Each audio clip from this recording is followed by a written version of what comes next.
हाय हनी बीज, welcome to coffee बीज। तो आपको पता ही होगा, कल मैंने एक लेडी के बारे में बात की थी कि कैसे उसने 4 साल सिंपैथी ली वगैरह वगैरह। एक लेडा भी आ गया है मार्केट में। जी हाँ, पारस ठकराल, आपको याद ही होगा कैसे पारस ठकराल ने अपनी बीवी को सरेआम बदनाम किया था। सॉरी सॉरी सॉरी सॉरी, बीवी नहीं, एक्स बीवी स्नेहा सचदेवा को कैसे पूरी दुनिया के सामने जलील किया था, ये बोलकर कि ये तो गोल्ड डिगर है, ये तो जबकि देखो इसने क्या बोला था पता है, कि ये तो शादी से पहले प्रेग्नेंट हो गई थी लेकिन बच्चा भी तो तेरा था। तो उसने इस तरीके से उस लड़की को पूरी दुनिया के सामने जलील किया था। यहाँ तक कि ये भी बोल दिया था कि ये तो अपने बच्चे को दूध भी नहीं पिलाती थी, जबकि उस लड़की को डायबिटीज़ थी। अब देखो, एक बात है, स्नेहा चाहे आलसी हो सकती है, स्नेहा को आप जो ही बोलो कि भाई वो घर का काम नहीं करती वगैरह वगैरह, बट कहीं ना कहीं कंटेंट भी तो वो उसी की वजह से आता था, वीडियोस बनाना साथ में, फिर रील्स बनाना। तो जो पेड कोलैब का पैसा वगैरह आता था तो उसी की वजह से आता था ना। भाई जी ने तो उसका चैनल तक डिलीट कर दिया था, 1-2 मिलियन वाला, जो कि उसने बहुत मेहनत करके बनाया था। तो बात यह है कि स्नेहा को सरेआम जलील कर दिया था। पारस की कॉल रिकॉर्डिंग वायरल गई थी, अगर आपको पता होगा तो। पारस ने किसी से बात करा था, सचिन नाम के लड़के से, कि सचिन यार तूने तो मेरा घर बर्बाद कर दिया, तूने जो है सारी रिकॉर्डिंग मेरी बीवी को सुनाई दी, तू बात समझ मेरा एक बच्चा भी है, तू अब जो है वापस से स्नेहा को कॉल करेगा और बोलेगा कि ये सब झूठ है, ऐसा कुछ भी नहीं है। सचिन कहता है कि अरे देखो, तुमने वैशाली ने और तुमने तो मजे किए, लेकिन वैशाली तो निकल गई। अब वैशाली कौन है? अब ये जो पारस जी ने नौटंकी की ना कि गाइज मम्मी पापा की जो है मर्जी से हो रहा है, सब अरेंज मैरिज हो रहा है, बहुत घरेलू लड़की से मैं शादी कर रहा हूँ गाइज, बहुत अच्छी है, सौरव जोशी आएगा, ये आएगा वो आएगा। सौरव जोशी तो दिखा ही नहीं गाइज। बात ये है ना, मम्मी पापा ने मना कर दिया गाइज, तो सौरव जोशी के मम्मी पापा ने मना कर दिया होगा, क्योंकि जल्दी सो जाता है, जल्दी उठना रहता है, तो सौरव जोशी तो आया नहीं। रियल लड़की जो है वैशाली, ये वही लड़की है जिसकी बात करी थी सचिन ने, अभी जिसके साथ एंगेजमेंट हो रही है ना, जो लव मैरिज को अरेंज मैरिज दिखाया जा रहा है ना, दरअसल ये वैशाली है। हाँ, मैं आपको एक प्रूफ दिखाती हूँ कि कैसे मुझे पता चला। ये देखिए, ये देखिए, जब ये किसी सिंगर को इंट्रोड्यूस करवा रहा था ना, तब ये भूल गया कि पीछे जो है रिंग सेरेमनी का बोर्ड है, जहाँ पे क्लियरली लिखा है पारस एंड वैशाली।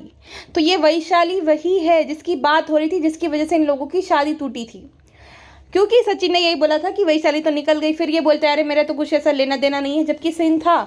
हाँ, पूरा विलन स्नेहा को बना दिया गया कि वो तो गोल्ड डिगर है, वो तो बहुत बुरी है। देखो, वो लाख बुरी सही, वो आलसी होगी, ये सब मैं बात मानती हूँ, लेकिन ऐसा नहीं है कि सिर्फ उसकी वजह से ये सब हुआ था। अब उसको इस बात के लिए भी कोसा जाता है कि तू तो कैसी औरत है, तो कैसी औरत है, तो जो है अपने बच्चे को मिस तक नहीं करती। अब एक कंटेंट क्रिएटर होता है ना, उसको ये नहीं होता है भाई उसके साथ जो जिसके उसने कॉस्ट्यूम पहना है, मेकअप लगाया है, तो उसको रोना नहीं रहता है वो सोशल मीडिया पे कि भाई मेरे साथ बहुत बुरा हो गया है। तो आपके साथ कोई कोलैब क्यों करेगा? और अब जो है उसके पास ज़िंदगी में है क्या? बच्चे की कस्टडी उसके पिता को मिल गई, शादी टूट गई, तो करे क्या? खाली रोती बैठे? स्नेहा की तरह एक और कपल को भी परेशान करते हैं लोग, वो कुल्हड़ पिज़्ज़ा वाले बेचारे, अरे उनका जीना हराम कर दिया। वो औरत ने जो है अपने बेटे के साथ एक फ़ोटो शेयर करा था, वहाँ पे भी अरे गुप्पी आपका तो ये है, आपकी फंगस ठीक हो गई कि नहीं। कैसे इंसान है भाई? मतलब हर एक चीज़ में औरत ही जिम्मेदार होती है। वो वीडियो में इक्वली रिस्पॉन्सिबल था उसका हस्बैंड, तो उसको कोई क्यों नहीं ट्रोल करता है? सिर्फ इस औरत के पीछे पड़ गए लोग। सेम स्नेहा के केस में भी है, ये तो महान बन गया, जबकि इस आदमी ने कोई भी चांस नहीं छोड़ा था इस लड़की के लिए। चैनल डिलीट कर दिया। सोचो, एक ही सोर्स था उसके पास कमाने का, वो डिलीट कर दिया था, ये सोच करके अब क्या करेगी, है ना? अब तो इसको दर दर भटकना पड़ेगा। कैसी मेंटेलिटी थी? अब उसका ब्लॉग ट्रेंड कर रहा है। अब देखो, अगर अरेंज मैरिज होती, जैसे इसने बोला कि बहुत घरेलू लड़की ने एक बार भी उस बच्चे के सर पे हाथ नहीं फेरा। वो फोटो सेशन करा रहे थे, फोटो खींच रहे थे, तो लड़के को अपने जो बच्चा है हृदय, उसको उसके पिता के पास धकेल दिया कि जाओ। सबसे अच्छा कोई इनके घर में है वो है बुजुर्ग माँ बाप।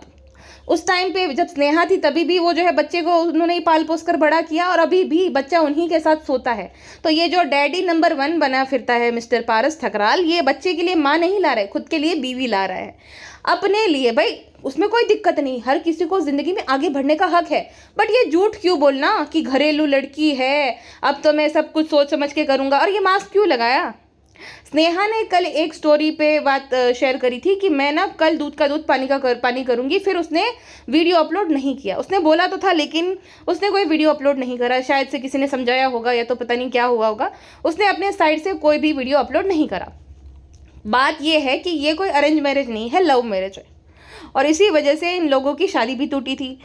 और भाई कौन सी अरेंज मैरिज होती है जहाँ पे 12 दिन पहले रोका, मतलब लड़की को पता भी नहीं था लड़की है, फिर आए अचानक से बात पक्की भी हो गई। ये तो एकदम फिल्मी सीन लग रहा है, जैसे हम आपके है कौन में हुआ था ना कि भाई 12 दिन में तो सब कुछ हो गया।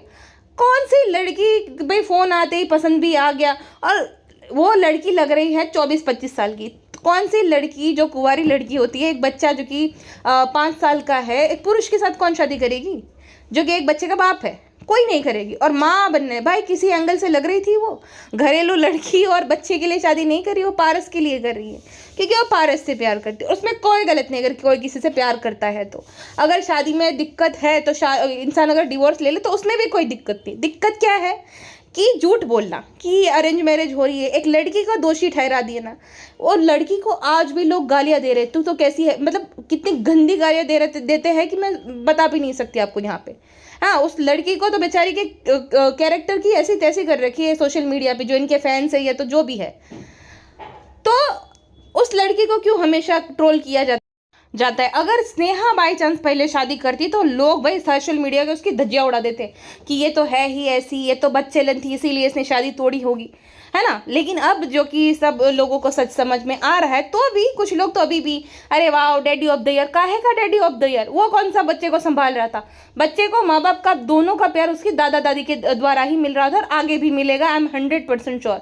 वो बच्चा दादा दादी के अलावा अकेला सोता भी नहीं है अपने पिता के साथ, तो उसको क्या ही ज़रूरत है माँ के प्यार की। हाँ, लेकिन उसके बाप को ज़रूरत है पत्नी के प्यार की। इसी वजह से पत्नी के प्यार की और कंटेंट की लोग जो है एंगेजमेंट करते हैं तो ब्लॉग बनाते हैं। इसने तो ब्लॉग को ही एंगेजमेंट बना दिया, ब्लॉग के लिए ही एंगेजमेंट कर लिया।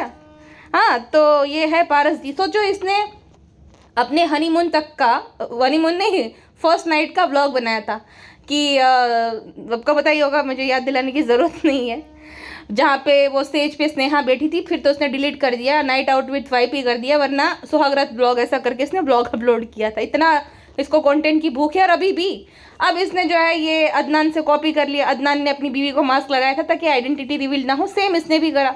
क्योंकि शादी से पहले अगर स्नेहा या किसी ने भी कोई फोटो वगैरह शेयर कर दिया तो ये मुसीबत में आ सकता है ना, इसलिए मास्क लगा दिया लड़कियों को ताकि इसकी आइडेंटिटी रिवील ना हो। और जो घरेलू लड़की बोल रहा था, सोचो अरेंज मैरिज हो रही है, 12 दिन पहले तुम मिले, वो तो एकदम मनगढ़ंत कहानी है।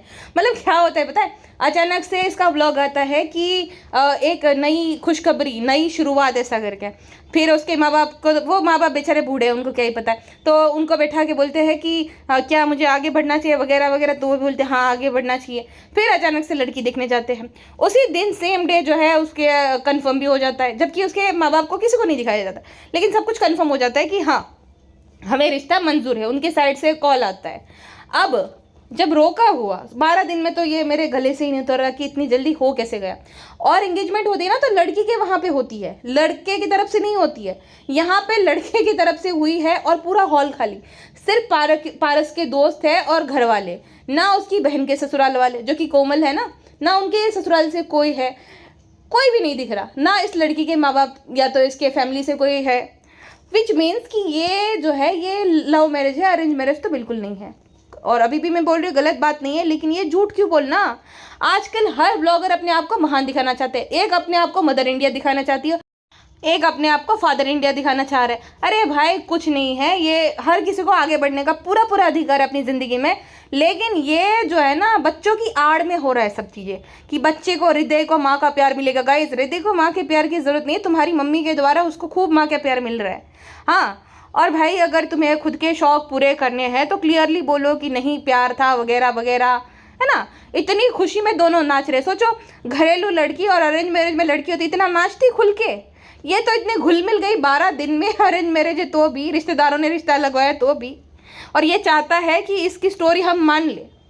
पता नहीं लोगों के गले के नीचे से ये बात उतर कैसे रही है कि कोई इतना 12 दिन में कैसे घुल मिल सकता है, और सब कुछ डिसाइड भी हो गया 12 दिन में। वाह वाह वाह। तो पारस भाई जो है ये पहले भी यही करते थे, प्रैंकस्टर है ना भाई, प्रोफेशनल प्रैंकस्टर था ये। कैसे कैसे प्रैंक करता था, अब तो डिलीट हो गया खैर। लेकिन जिसने पुराने वीडियोस देखे होंगे उनको पता होगा कि ये किस तरीके के बेहुदे प्रैंक करता था और किस तरीके का कंटेंट होता। तो इसको अच्छे से एक्सपीरियंस है। कोई भी अच्छे घर से, अच्छे घर तो छोड़ो, वो 2 बीवी वाला भी नहीं आया जो कि उसका दोस्त है ना। सौरव जोशी तो भाई कोई चांस ही नहीं था कि वो और उसकी फैमिली है, चाहे वो जैसा भी करे, लेकिन अच्छे फैमिली से वो बिलोंग करता है, उसके घर परिवार अच्छा है। कोई भी नहीं आया। सबको ही पता, आइडिया तो हर किसी को होता है ना थोड़ा थोड़ा कि क्या है पूरा सीन। सिर्फ यही लोग नाच रहे, सिर्फ यही लोग वो सब करते हैं। और इनके घर में शायद से रिवाज है। इसकी बहन का भी सेम यही था, मासूम बच्ची को छोड़ दिया और दूसरी शादी कर ली, खुशी खुशी, किसी को पता भी नहीं चला। वो तो सब सामने से वो लोग आए तब पता चला। और इसका भी सेम है। अभी बेचारे बच्चे के लिए मुझे बुरा लग रहा है कि माँ बाप तो अकेले हो गए, डिवोर्स ले लिया, वो मम्मी अपनी ज़िंदगी में और ये भी शादी कर लेगा। बच्चे का तो पूरी ज़िंदगी बेचारा यही सब स्टेप मॉम के चक्कर में। और ये लड़की तो थोड़ी भी घरेलू नहीं है। अरे भाई, इसको खाली अपनी पड़ी थी। एक बार भी अगर बच्चे के लिए शादी हो रही है तो बच्चा प्रायोरिटी होता ना। चलो वो जो मदर इंडिया बनती है उसकी जिसकी एंगेजमेंट हो रही है, तो उस लड़के ने तो दिखाया तो सही कि उस बच्ची के प्रति उसके अंदर प्यार है। यहाँ पे तो भाई कंप्लीटली इग्नोर कर दिया बच्चे को। केक कटिंग हो रही तभी भी याद नहीं आ रही, वो फिर जब डांस कर रहे थे तभी भी वो दोनों अकेले ही नाच रहे। तो किस तरीके का ये पिता है मुझे समझ नहीं आता। बच्चा सोता भी अपने दादा दादी के साथ है, सब कुछ दादा दादी के साथ है, तो माँ की ज़रूरत क्या थी। और उस नाम पे कि भाई हृदय को माँ की बहुत ज़रूरत है, तुम्हें उसको माँ की ज़रूरत नहीं, तुम्हें पत्नी की ज़रूरत है ना। तुम्हारी जो गर्लफ्रेंड थी उसके साथ तुम्हें शादी करनी थी। तो सीन पूरा ये है। और इसीलिए मास्क का सहारा लिया गया है, वरना कि कोई भी लड़की एंगेजमेंट में मास्क पहनती, हिंदू लड़की भाई चलो मुसलमान होती तो ऐसा हिजाबी है वगैरह वगैरह, तो इसलिए मास्क पहना है। ये तो पर्पसली डाला है मास्क ताकि फेस रिवील का कंटेंट आए। अब तो ये भी बोला था कि वॉइस रिवील का भी कंटेंट बनाऊंगा। सोचो कितनी कंटेंट की भूख है। 1 साल से ये एकदम डरा सहमा बैठा था क्योंकि कुछ कंटेंट नहीं था। अब तो कंटेंट ही कंटेंट होगा। और 1 साल पहले तो इतना महान बन रहा था कि कैसी है, बच्चे से प्यार नहीं वगैरह वगैरह, मैं तो बच्चे के सारी ज़िंदगी काट लूँगा गाइस, मैं तो ये मतलब वो। 1 साल भी कुंवारा नहीं रह पाया। यही तो होता है आदमी भाई। एक औरत अपनी पूरी ज़िंदगी अपने बच्चों के सहारे गुजार देती है, लेकिन एक आदमी कुंवारा नहीं रह सकता, जवान आदमी ना। तो यही है पारस भाई की अभी उस लड़की को तो बेचारी को विलन बना दिया, लेकिन खुद जो है एकदम हीरो बन गए, फादर इंडिया बन गए। लेकिन अफसोस ऐसा कुछ भी नहीं है। उस बच्चे की माँ को बेइज्जत करके, उसको बदनाम करके फादर इंडिया आप अगर बन रहे हो तो आप बिल्कुल भी नहीं हो। आप एक अच्छे पिता भी नहीं हो, क्योंकि एक बच्चे के लिए उसकी माँ भी सब कुछ होती है ना। एक बच्चे को उसकी माँ से अलग कर दिया, सब कुछ कर दिया, और आप खुद महान बन रहे हो और दूसरी जगह ये बोल रहे हो कि मैं तो बच्चे के लिए कर रहा हूँ, जबकि आप अपनी जो है अपने लिए बीवी ला रहे हो, ना कि बच्चे के लिए माँ। तो पूरे 1 घंटे की आपकी जो वेब सीरीज़ है, व्लॉग नहीं है तो वेब सीरीज़ थी भाई, तो उसमें दिख ही रहा है कि कितनी अटैचमेंट है उस लड़की को बच्चे से, और कितना आप भी कितना झूम रहे थे, बच्चे को ही भूल गए। तो अभी से ये हाल है, तो मुझे तो बच्चे के लिए अभी से बुरा लग रहा है कि आगे आगे क्या होगा। इससे अच्छा तो वो अपनी माँ के साथ ही रहता है, कम से कम उसको सबका प्यार तो मिलता। अभी खैर दादा दादी तो है उसके साथ, बट माँ का प्यार तो माँ का प्यार ही होता है, जैसी भी होती माँ होती है माँ। और मुझे स्नेहा के लिए सच में बुरा लग रहा है कि उस बेचारी को कितना बदनाम किया गया, कितना बुरा भला बोला गया। होगी वो कामचोर जो भी होगी, बट इतनी बुरी तो वो नहीं हो सकती है। और अभी भी बेचारी जब मैं देखती हूँ तो वो रोने का भी कोई व्लॉग डालेगी ना, जैसे कि शूट के दौरान उसको रोना आ रहा है। अभी रिकॉर्ड ना करे तो भी दुख है, और रिकॉर्ड करा तो भी दुख है। रिकॉर्ड नहीं किया तो कहते कैसी औरत है, इसको तो अपने बच्चे की याद नहीं आती। अगर बाई चांस वो बेचारी रोते हुए अपना जो रिकॉर्डिंग करके दिखाए लोगों को, तो कहते हैं अरे तभी भी तुम्हारा कैमरा नहीं रोक रहा। तो करे क्या वो? हाँ, आप ही डिसाइड करो कि आपको रोता देखना है कि नहीं देखना है। देखना है तो देख रहे हो, तो वहाँ पे ट्रोल कर रहे हो उसको।